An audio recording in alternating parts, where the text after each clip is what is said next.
正所谓道高一尺，魔高一丈。自从一战坦克投入战场开始呢，为了对付坦克的装甲弹药家族也是迅速扩大。设计师开始致力于开发各种有效的反装甲武器，反坦克炮、反坦克导弹、火箭筒呢先后出场。而在众多的反装甲弹药当中呢，穿甲弹无疑是历史最悠久的。相信各位对于这种弹种也不陌生。那么你知道穿甲弹是如何击穿坦克装甲的吗？穿甲弹都有哪些类型？碎甲弹和破甲弹与该弹种又有什么区别？别急，今天大兵和各位好好聊一聊上述问题。首先来说呢，穿甲弹作为一种典型的动能弹，主要是依靠弹丸的强度、重量和速度穿透敌方装甲的。而该弹种呢，最早是诞生于19世纪60年代，当时它主要是对付装甲战船，还不普遍。一直到一战时期，随着坦克的面世，穿甲弹才紧随其后冲进了战场，其性能也有了很大的提升。而在穿甲弹的大家族当中呢，最早出现的便是尖头穿甲弹，它的弹头呢是由钢材制成，前部呈尖形，发射后利用动能撞击目标，造成穿甲效果。当时设计师们为了提高尖头的杀伤后效，很多型号的弹丸底部都设置有一个小空腔，内部配置有少量的炸药，能够在击穿装甲后爆炸，杀伤车内成员。这种导弹呢被各国使用了很长时间。不过在使用期间呢，人们逐渐发现尖头弹有一个很大的缺点，那便是当击中倾斜式装甲时，弹头很容易跳弹或者破碎。这个问题困扰了人们很长时间。之后为了解决这个问题，设计师开发出了改进版本钝头穿甲弹。弹头不再是以往的尖锐型，而较为平钝，可以在一定程度上有效地避免跳弹的发生，而且更便于破坏装甲表面。所以在大多数情况下呢，尤其是高速倾斜碰撞的情况下，钝弹头的穿甲能力是远高于尖弹头，能够用于对付硬度更高的军制或者非军制装甲。不过由于弹头变成了钝型，导致飞行空中阻力的增加。为了解决这一问题，设计师便在弹药的头部装了一个轻金属制成的尖头风帽，能够在飞行中有效地减少空气阻力。击中目标时，由于风帽是空心软金属制成，因此碰上去就碎了。这样一来呢，不仅完成了减小飞行阻力的使命，还不会影响弹头的正常穿甲能力。该弹药便是风帽穿甲弹。而解决这一问题之后呢，又冒出了另一个问题，钝弹头跳弹的现象依然时有发生。为了更好地解决该问题，设计师们继续攻坚，不久便开发出了新型弹药背帽穿甲弹。其结构特点呢是在头部焊了盾形背帽，作用是尽量避免在攻击倾斜装甲时产生跳弹和弹头破碎的现象。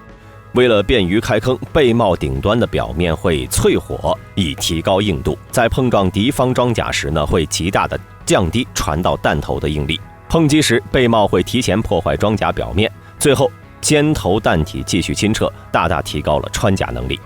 讲到这里，可能有人就要问了，如果在背帽前再加一个的风帽呢？这变成了风帽背帽穿甲弹。大家听名字应该就清楚了，既是背帽又是带风帽，将两者的特性结合在一起使用，同时拥有了飞行性能与抗碎弹能力。这种弹药呢，在对付倾斜装甲时，尤其是经过表面硬化的装甲时，效果非常好。因此从二战到战后初期，该弹种呢一直是反坦克火炮的主力。那么穿甲弹成员是只有这些吗？当然不是，下面才是其家族的重要成员。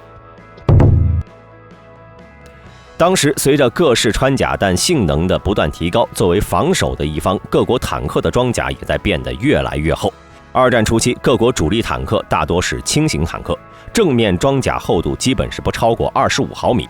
但是到了二战后期，中型坦克成为了战场主力，手上装甲厚度也都超过了60毫米。至于重型坦克则更是离谱了，比如德国的虎王、苏联的 IS-2， 他们的前装甲厚度都超过了100毫米。而费迪南坦克歼击车的前装甲厚度更是达到了惊人的200毫米。因此传统穿甲弹想要提高穿甲能力，唯一的办法就是继续增大动能，而这就意味着更大的初速、更大的口径。但如此一来呢，火炮的体积也会变得越来越大。这显然并不能解决问题，那么又将如何提高穿甲弹的初速与动能呢？之后，设计师们将目光放在了弹丸的结构上，他们用轻金属外壳包裹一个相对较细，并用硬质合金如碳化钨制作的弹芯。自此，新式穿甲弹诞生了，即高速穿甲弹。它的另一种称呼呢是硬芯穿甲弹。该弹药内部并没有炸药，只靠纯粹的动能摧毁目标。最大的特点呢，便是在炮膛推行和膛外飞行阶段，炮弹的弹丸都是等于口径的。当炮弹接触到敌方装甲之后呢，内部的高密度碳化钨弹芯便会对装甲起到侵撤作用。由于炮弹能量的消耗是因弹孔容积大小而改变的，也就是说，在弹孔容积不变的情况下，单位长度弹体的消耗量也是基本不变的，因此侵撤体的直径不宜过大。再加上弹体除了弹芯以外都是由轻金属制成，所以在同口径、同发射药量的情况下，能够得到更高的初速，进而提高穿甲能力。不过，正所谓技术的进步往往会伴随着问题的诞生。当高速穿甲弹发展到一定程度后，又一次出现了技术瓶颈。如果想要进一步提高炮弹初速，要么继续降低弹丸的质量，但同时也会继续影响精度和穿身衰减；要么就继续增大炮弹口径，提升火炮的药式容积，这样会造成火炮结构的庞大。再加上在炮弹飞行期间，外面的轻金属外壳本就是没有意义的死重，增大口径必然会进一步增加死重，这样呢就会降低炮弹的初速。直到二战末期，这种技术矛盾才被英国解决。当时17磅反坦克炮使用了一种新的弹药，便是脱壳穿甲弹。该弹药呢，大家可以认为是在高速穿甲弹的基础上摒弃掉风帽之后进一步改进而来的产物。虽然它也有一个轻质的外壳，但是在整个飞行过程中，该外壳与弹芯并不都结合在一起。发射之后呢，当炮弹离开炮管时，由于压力的关系，外层的套筒会在短时间内迅速地与中间的小直径弹头分离，之后只留下弹芯在空气中飞行。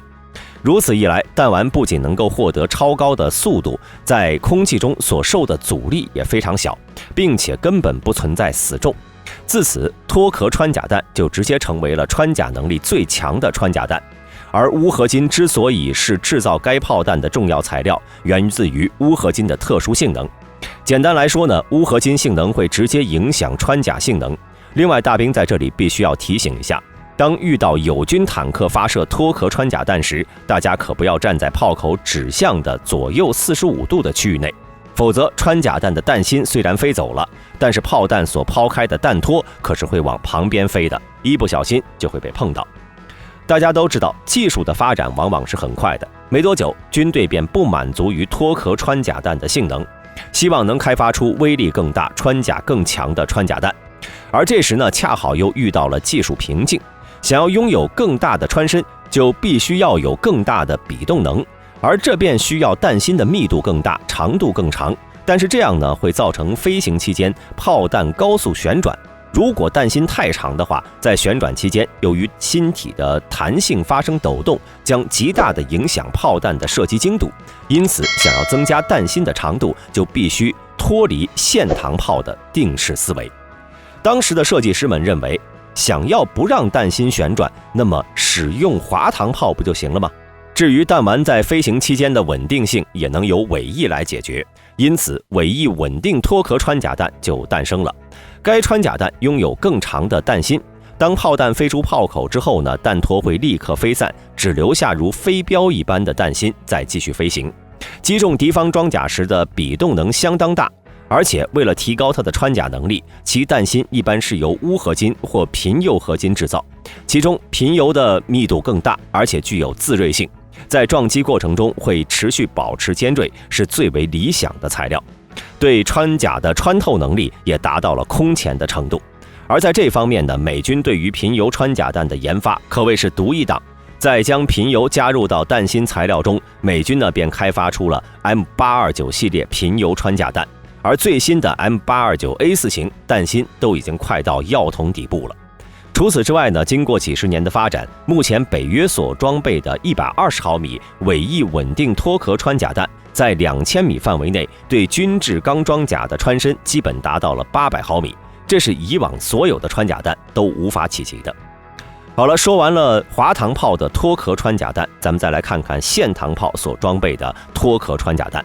在19世纪70年代，针对线膛炮特殊的稳定机制，各国开发出了一种旋转稳定的脱壳穿甲弹，通过给弹托安装滑动弹带，屏蔽膛线带来的自转，使其也能够适配线膛炮。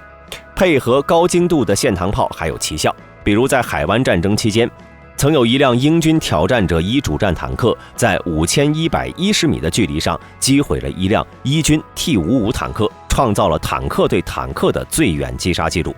只不过由于该弹种的复杂程度较高，大量的细碎零件使其消极重量一直居高不下，还有就是它受到了飞行稳定性的限制，弹芯的长径比大多只有5左右，导致它的穿甲能力是远逊色于尾翼稳定脱壳穿甲弹。一直到70年代末，一款全新的相对转动双层塑料弹才被开发出来，这才让线膛炮发射尾翼稳定弹成为了可能。目前呢，还在使用这种旋转稳定脱壳穿甲弹的，只是那些小口径的线膛炮。